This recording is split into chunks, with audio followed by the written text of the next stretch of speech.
गुलाब का घर। कई दिनों से जंगल में लगातार बारिश हो रही थी। भगवान, पता नहीं ये बारिश कब रुकेगी। पूरे घोंसले में बारिश का पानी टपक रहा है। अरे टूनी, जल्दी भाग, कहीं ये घोंसला टूटकर गिर न जाए। मैं लूसी को लेकर बाहर जा रही हूँ। अपने माँ के चिल्लाने की आवाज़ सुनकर टूनी चिड़िया अपने घोंसले से बाहर निकल आती है। अचानक टुनटुनी का घोंसला टूटकर नीचे गिर जाता है। अब उसके पास न रहने का कोई ठिकाना था। टुनटुनी चिड़िया अपनी बेटियों को लेकर बारिश में इधर उधर भटकने लगती है। ये कैसी आफत आ गई मेरे ऊपर। इतनी तेज बारिश में मैं अपनी बच्चियों को लेकर कब तक भटकती रहूंगी। कहीं कोई सर छुपाने की जगह मिल जाती तो अच्छा होता। काश तेरे पापा जिंदा होते तो आज हमारा पक्का घर होता।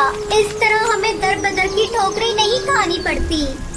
तभी टूनी चिड़िया को दूर एक पेड़ के नीचे बहुत बड़ा गुलाब का फूल दिखाई देता है। हाँ देखो, उस पेड़ के नीचे एक बहुत बड़ा गुलाब पड़ा हुआ है। चलो चलकर उस गुलाब में छुप जाते हैं। टुनटुनी चिड़िया अपनी बेटियों के साथ उस पेड़ की तरफ जाती है। अरे ये तो गुलाब का फूल लग रहा है। इसमें दरवाजा और खिड़कियाँ भी है।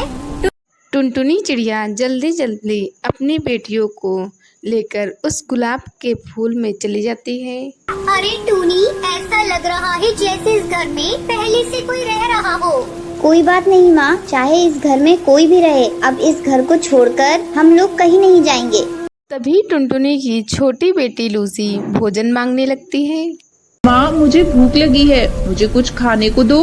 लूसी, तू पागल हो गई है क्या? इस बारिश में माँ भोजन लेने कहाँ जाएंगी? चुपचाप सोने की कोशिश कर। टूनी दीदी, मुझे नींद आ रही है, भूख से पेट में दर्द हो रहा है। माँ, मुझे भूख लगी है, कुछ दो खाने को। चुप हो जा कमबख्त, मेरा दिमाग मत खा। वैसे भी इस बारिश में जान बचाना मुश्किल हो रहा है और तुझे खाने की पड़ी है। टूनी, इसे थोड़ा पानी पिला दे और फिर तुम दोनों बहनें सो जाओ। टूनी चिड़िया अपनी बहन को पानी पिलाती है और फिर दोनों बहनें सो जाती हैं। चलो, मेरी दोनों बच्चियाँ तो सो गयी, लेकिन मैं नहीं सो सकती। मुझे रात भर जागकर इनकी रखवाली करनी होगी। इतनी बारिश में कहीं कोई जहरीला जीव जंतु इस घर के अंदर ना आ जाए। रात भर टुनटुनी चिड़िया जागकर अपनी बेटियों की रखवाली करती है। सुबह होने पर उस घर में रहने वाले कालू कौवे की आवाज़ सुनाई देती है। कौन है रे मेरे इस घर के अंदर? जल्दी दरवाजा खोल, मैं बाहर बारिश में भीग रहा हूँ। टुनटुनी चिड़िया दरवाजा खोलती है। ए चिड़िया, ये मेरा घर है, निकल मेरे घर से। नहीं निकलूंगी, जाओ जो करना ही कर लो। जब मैं इस घर में आई तो ये घर खाली पड़ा था।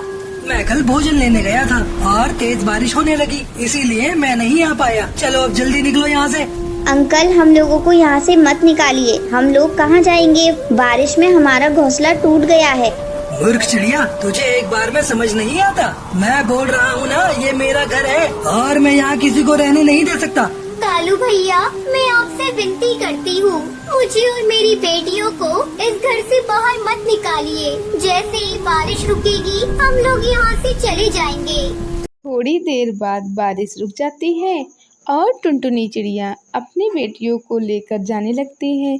तभी कालू कौवा टुनटुनी चिड़िया से कहता है, तुम्हें कहीं जाने की जरूरत नहीं। तुम्हारा भाई इतना निर्दयी नहीं है जो तुम लोगों को इस घर से बाहर निकाल दे। अब से हम लोग साथ साथ रहेंगे। ये लो, मैं कुछ भोजन लेकर आया हूँ, खुद भी खा लो और बेटियों को भी खिला दो। कालू कौवा टुनटुनी चिड़िया को अपनी बहन बना लेता है और फिर सभी उस गुलाब के घर में खुशी खुशी रहने लगते हैं। दो बहनों की खेती। टुनटुनी और पिंकी चिड़िया दोनों सगी बहनें थीं। टुनटुनी मेहनती थी लेकिन पिंकी लालची थी। दोनों एक दिन पेड़ की डाल पर बैठी थी। अरे पिंकी, मैं सोच रही थी कि हमें कुछ खेती करनी चाहिए जिससे हमारा गुजर बसर हो सके और हमें दाने की तलाश में न जाना पड़े। बहन, तुम तो सही कह रही हो, लेकिन हम खेती करेंगे किस चीज की? हमें तो कुछ उगाना भी नहीं आता, फिर हम खेती कैसे करेंगे? तो उसकी चिंता मत कर, हम जंगल में आए नए बास चाचा से जाकर पूछ लेंगे, उन्हें बड़ी अच्छी खेती करनी आती है। बात तो तू सही कह रही है, चल बास चाचा के पास चलते हैं। इतना कहकर दोनों भुल्लाबाज के पास पहुंच जाती हैं। भुल्लाबाज अपना काम कर रहा था। बाज चाचा, अरे बाज चाचा, तुम क्या कर रहे हो? अरे कुछ नहीं, बस खेतों का ही काम कर रहा था। ऐसी दवाई बना रहा था जिससे फसलों में कीड़े ना लगे और मेरी फसल बहुत अच्छी हो जाए। लेकिन ये तो अच्छी बात है, फसलों में कीड़ा लगेगा तभी तो हमें कीड़े खाने को मिलेंगे। तुम तो बच्ची हो, बच्ची ही रहोगी। तुमको बस खाने की पड़ी होती है। अरे कीड़े तो हम एक दिन में खाकर खत्म कर देंगे, लेकिन हमें जिंदा रहने के लिए तो खेती करनी पड़ेगी ना, ताकि हम बरसात के मौसम में आराम से बैठकर खा सके। चाचा, तुम्हारी बात बिल्कुल सही है। हम इसी काम से तुम्हारे पास आए थे। अच्छा, आज कौन सा काम था ऐसा कि तुम दोनों छोटी चिड़ियों को चाचा की याद आ गई? हम भी खेती करना चाहते हैं, लेकिन समझ नहीं आ रहा है कि हम किसकी खेती करें। अरे तुम दोनों को खेती करने की क्या जरूरत है? तुम दोनों मेरे यहाँ से ही दाना पानी लेकर चली जाना। चाचा, हम भी मेहनत करना सीखना चाहते हैं। हाँ तो एक काम करो, मेरे पास मटर के बीज रखे हैं, तुम दोनों मटर की खेती कर लो। भुल्लाबाज उनको खेती के बारे में सब बता देता है। दोनों अपने घर के पास आ जाती हैं। जमीन बहुत अच्छी है हमारी खेती करने के लिए, हमें इस जगह पर ही खेती करनी चाहिए। पिंकी लालची किस्म की थी। वह कुछ सोचकर कहती है, नहीं नहीं, ये तो हमारे घोंसले से बहुत दूर हो जाएगा। तुम ऐसा करो, मेरे घोंसले के पास खेत बना लो, मैं वहाँ से उस पर निगरानी भी करती रहूँगी। अरे वाह, ये तो बहुत अच्छा रहेगा। दोनों चिड़िया मेहनत से खेत बनाती हैं, उसमें मटर उगाती हैं और एक रात बारिश होती है, जिससे मटर की फसल बहुत अच्छी आती है। बहन, हमारी फसल तो बहुत अच्छी हो गई है। देखो कितने सारे मटर खेत में लगे हैं। अब हमें दाना चुगने इधर उधर नहीं जाना पड़ेगा। मटर के पकते ही हम मटर का बंटवारा कर लेंगे। तुम सही कह रही हो, मटर पकने पर हम मटर का बंटवारा कर लेंगे। दोनों चिड़िया रात में अपने अपने घोंसले में सोने जाती हैं। तो पिंकी सोचती है, अगर मटर का बंटवारा हुआ तो हमें बराबर बराबर मटर मिलेंगे। क्यों ना मैं ऐसा करूं कि टुनटुनी से छुपकर थोड़े से मटर पहले से ही अपने घोंसले में लाकर रख लूं। वह यह सोचकर खेत की तरफ चली जाती है और मटर के कच्चे दाने उठाकर अपने घोंसले में रखने लगती है। रात भर वह यही करती है। ऐसे ही उसके पास बहुत सारे मटर के दाने इकट्ठे हो जाते हैं।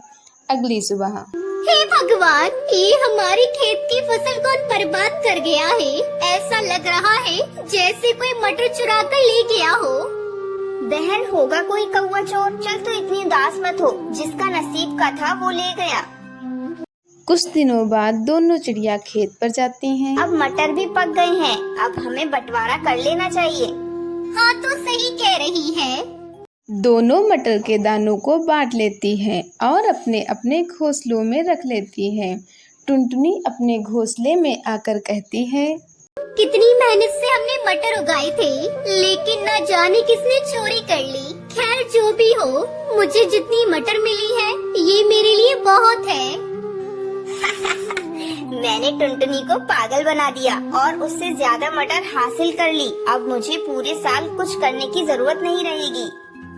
वह सो जाती है, लेकिन कुछ दिन बाद उसकी हरी मटर के दाने खराब हो जाते हैं और उसकी वजह से सूखी मटर भी खराब होने लगती है और देखते ही देखते सारे मटर के दाने खराब हो गए। तो वह बैठकर रोने लगती है। टुनटुनी उसके पास आई। अरे पिंकी बहन, क्या हुआ? तू रो क्यों रही है? बहन, मेरे सारे मटर के दाने खराब हो गए हैं। लेकिन मेरे मटर के दाने तो बिल्कुल सही हैं। तेरी मटर के दानों को क्या हुआ?